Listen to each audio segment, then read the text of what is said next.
Tonight, staying safe during this long weekend sizzler. I'm just always very aware. I concentrate fully on the road. From the road to the water, we'll prime you for how to stay safe this Labor Day weekend. They basically have to rebuild the entire slab of the streetcar and bus loop. Plus, buses are back on St. Clair. Why the TTC is replacing streetcars starting this weekend during major reconstruction work along the popular strip. So meals are becoming a really huge problem. And running out of food and money. How places of worship housing refugees are warning they may soon have to turn people away. Good evening, I'm Chris Glover. Thanks for joining us on a busy Friday night. We'll get to those stories in just a moment, but first, some developing news out of Queen's Park tonight. This week's scathing ethics probe into the Ford government's Greenbelt land swap raised questions about the conduct of an unnamed development consultant referred to up to now by the ethics commissioner as Mr. X. Tonight, CBC Toronto has spoken to multiple sources identifying that consultant as Clarington's former mayor, John Mutton. Our Queen's Park reporter, Lorenda Redekop, has been digging into this story tonight. She's live in the newsroom. Lorenda, what have we uncovered? Well, Chris, this was one of the big mysteries in that Integrity Commissioner's report this week. Who is this person, only identified there as Mr. X, involved in lobbying but not registered? We've now learned his identity from two sources close to the government, and a third person has also confirmed it, naming him as John Mutton. And the former mayor of Clarington, he was most recently in that position in 2006, since then working as a development consultant. He has multiple photos with the premier on his social media. In that explosive report this week, the commissioner found Mr. X interacted with senior political staffers in the housing minister's office, took staff to a paid lunch, and offered tickets to a Raptors game. He was also promised a $1 million payout if he succeeded in influencing governments to allow housing to be built on his client's land in Clarington. The Integrity Commissioner does name someone who worked with Mr. X, Nico Fidani-Diker. He previously worked as an executive assistant to Premier Doug Ford and was at the time a registered lobbyist with multiple developers as clients. He has released a brief statement to CBC News saying, "I had no interactions with Mr. Mutton other than this one file." Now, the Integrity Commissioner also tracks lobbyists in the province. He found Mr. X may have engaged in unregistered lobbying because that person didn't register with the Ontario Lobbyists Registry with respect to the Greenbelt. I reached interim Liberal leader John Fraser. It's just way too shady. You know, you've got this person who's an unregistered lobbyist who's got this contract that's gives them bonuses if they get the piece carved out of the Greenbelt, that's working with the person who was the executive assistant to the premier at one point. It's all too close. You know, it's beginning to look like all roads lead back to the premier on this Greenbelt file. Now, the NDP have put out a statement with Leader Marit Stiles saying Ontario's land use policy shouldn't be run by Mr. X. They repeated the call for Housing Minister Steve Clark to be removed from cabinet and for the lands to be returned to the Greenbelt. CBC News was unable to reach John Mutton for comment, but in an interview with the Toronto Star, he did say some things. He said, "I am not a lobbyist. I have a development services company where we provide planning, engineering, and everything." This was in a phone conversation there. And he also said that he didn't know the identity of the Mr. X described in the Integrity Commissioner's report. Chris? All right, a lot to unpack here. Lorenda Redekop with these latest revelations live in our newsroom tonight. To Etobicoke now, and another story that's developing this hour. A teenaged boy is in custody for allegedly stabbing another boy inside the food court at Sherway Gardens. Police say there were reports of two groups of people fighting in the mall's food court. One boy was stabbed and rushed to the hospital with serious but non-life-threatening injuries. Two other people were assaulted, but they weren't sent to hospital. The suspect fled the scene but was arrested by police a short time later.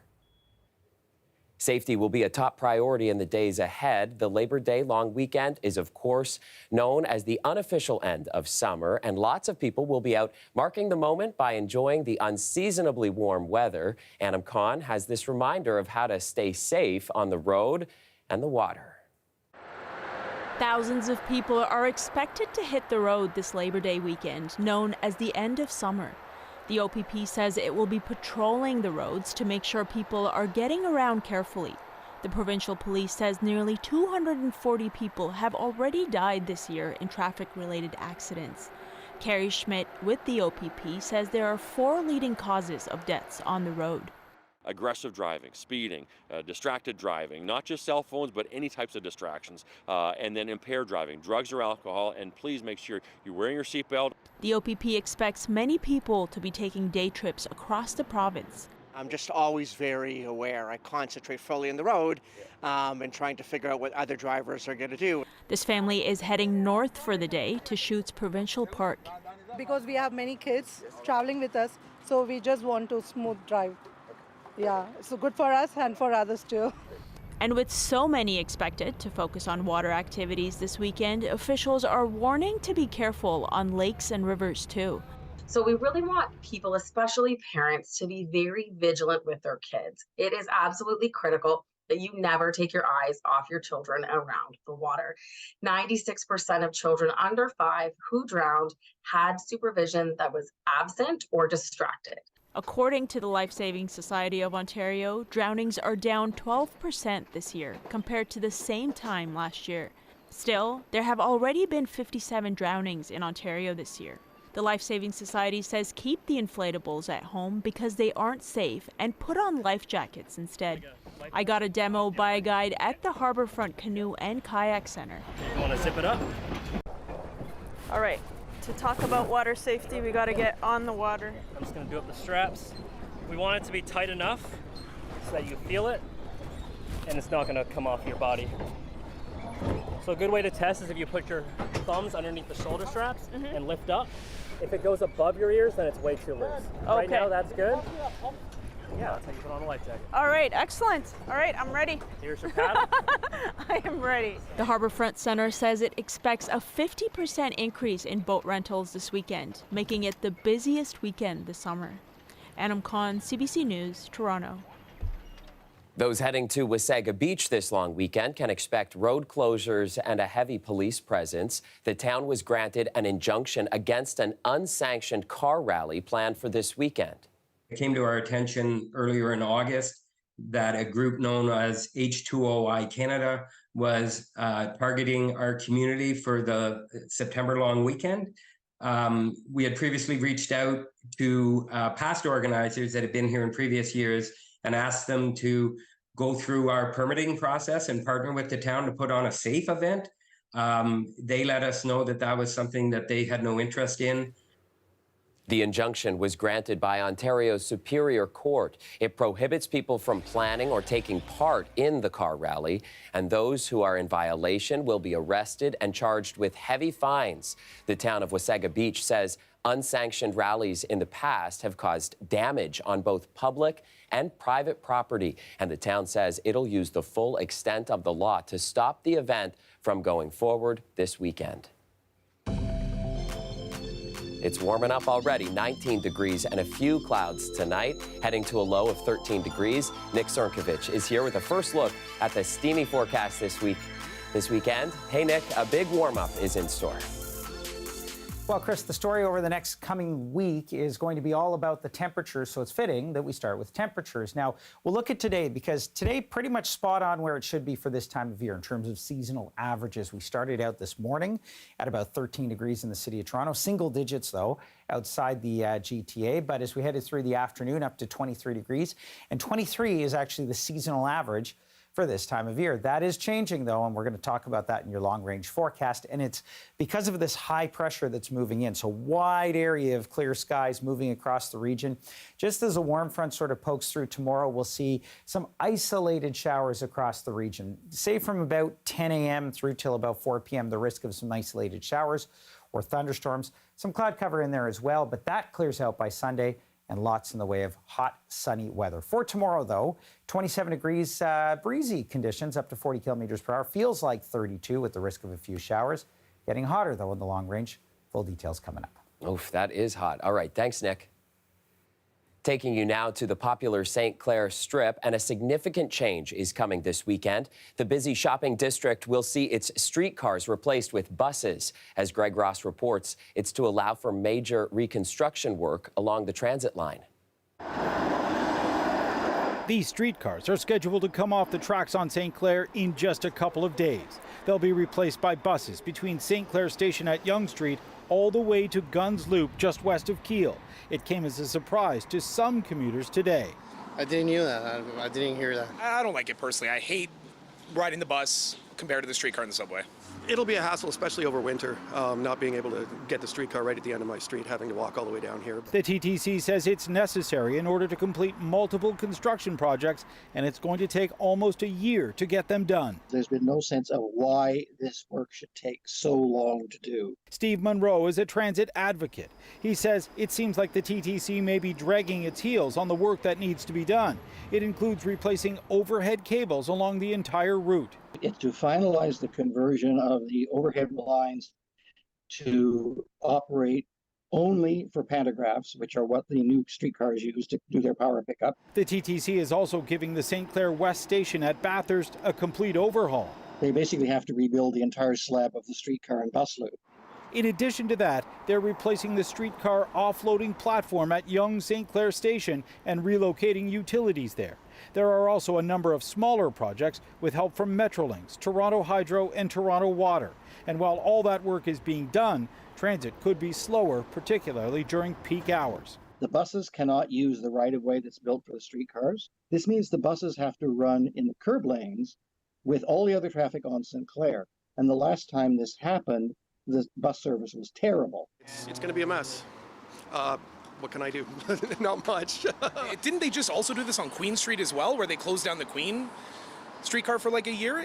It seems a little excessive to me. The TTC says they are going to be putting a number of buses along this route, particularly during peak hours. And the hope is that they can have buses at stops every few minutes so that people aren't waiting very long. Greg Ross, CBC News, Toronto. At St. Clair and Mount Pleasant, a man died this morning after crashing his vehicle into a pole. It happened just after 7 a.m. and the driver was taken to hospital where he was pronounced dead. Paramedics say the man was in his 40s and any witnesses are being asked to contact police.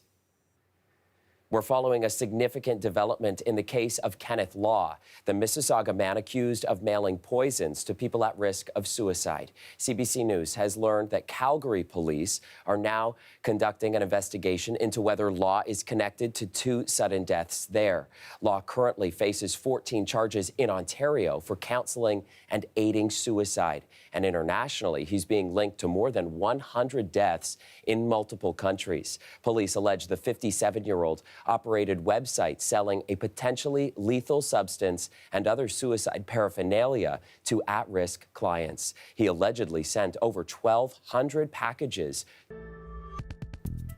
Welcome back. This summer, the refugee crisis on Toronto streets has gripped many people in our city. Lately, the story has slipped from the headlines as it slipped from view. But the temporary housing many asylum seekers got in Toronto is running out of time. One church has closed its doors, and others worry they may soon have to as well, unless promised funds come through.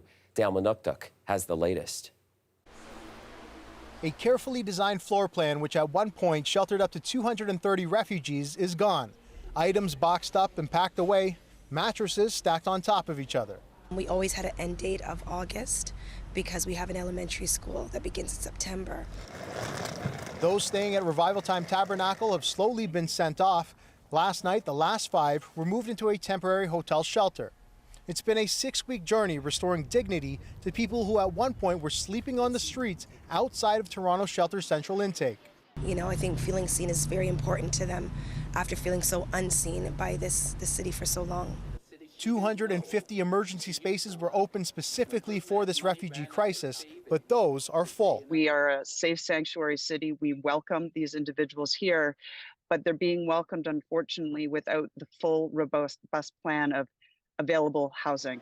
The city says for all people looking to access the shelter system, those experiencing longer-term homelessness are the priority. There's an order, a queue, if you will, unfortunately, but the conditions of that queue need to be followed in order to provide equity. But the refugee crisis isn't going away. Things are getting out of hand at Dominion International Church. The church area is full with beds lined wall to wall. There's spillover into the banquet space with people sleeping on chairs. We've had restaurants helping with meals, and the highest that people were comfortable with providing us meals was 150. Like I told you, we almost have double the number. We're like 250 right now, so that's 100 extra people.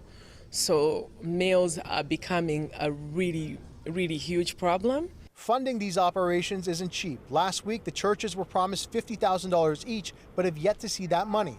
Pilgrim Feast is also full and turning people away. It's also behind $58,000 in rent. He's a landlord. He has to pay the bank when they come knocking. Today is like the first, right? He has to pay the bank. So promises are good, but unless we see those finances, and we're not asking for what a hotel is asking for. We're just asking to pay the basic needs.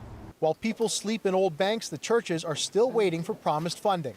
The city says staff are working with the churches to make those payments shortly. Dale Manukduk, CBC News, Toronto.